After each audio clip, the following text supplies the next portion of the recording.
XoaX.net, Lesson 36, Using JavaScript. We are going to show how to use JavaScript in an HTML document. This is not a JavaScript lesson, so we will focus on the ways that JavaScript can be included in an HTML document in order to make it possible to recognize JavaScript within HTML. Our first example is very simple. We have a script element with a single line of code in it. This code just puts this image element into the page, so when this script is run, it will look just as if this image element was included in the body. Opening this document, we see our logo image displayed just as we expected it. Let us go back to our HTML document for a minute. Note that even though we put the script element in the body, you will often see script elements in the head. Also, you will often see the type attribute set to either text/JavaScript or application/JavaScript.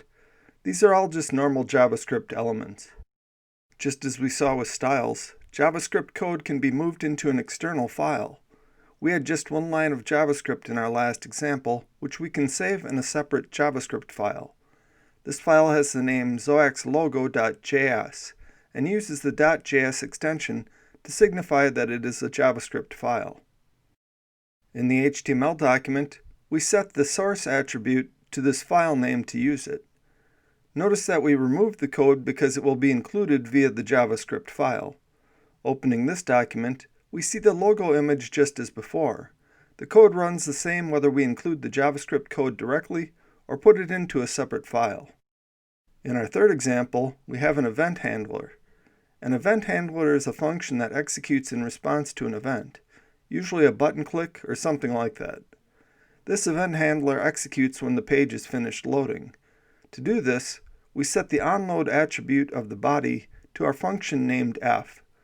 This tells the browser to execute the function f when the page is finished loading.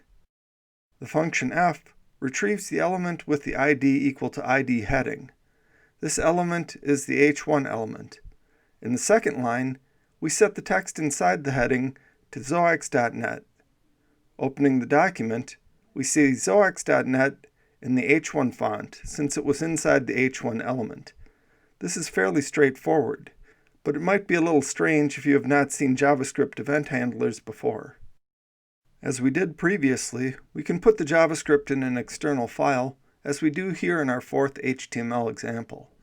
This file, with our JavaScript code in it, is named InsertHeading.js, and its file name is set to the source inside the HTML file. Opening the HTML file, we see XoaX.net in the h1 heading font, just as before. Any code that we put inside a script tag can be moved to an external file if we want to use it in other pages. However, event handlers provide us with another option. We can put the code directly inside the tag as an attribute value. In this example, we do not use a script element at all. Rather, we set the function code for the event handler as the value of the attribute, as we show here.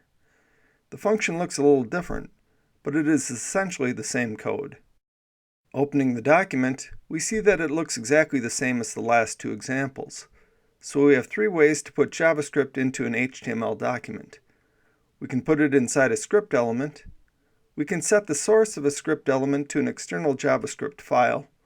Otherwise, we can put JavaScript code directly into the value of an event handler.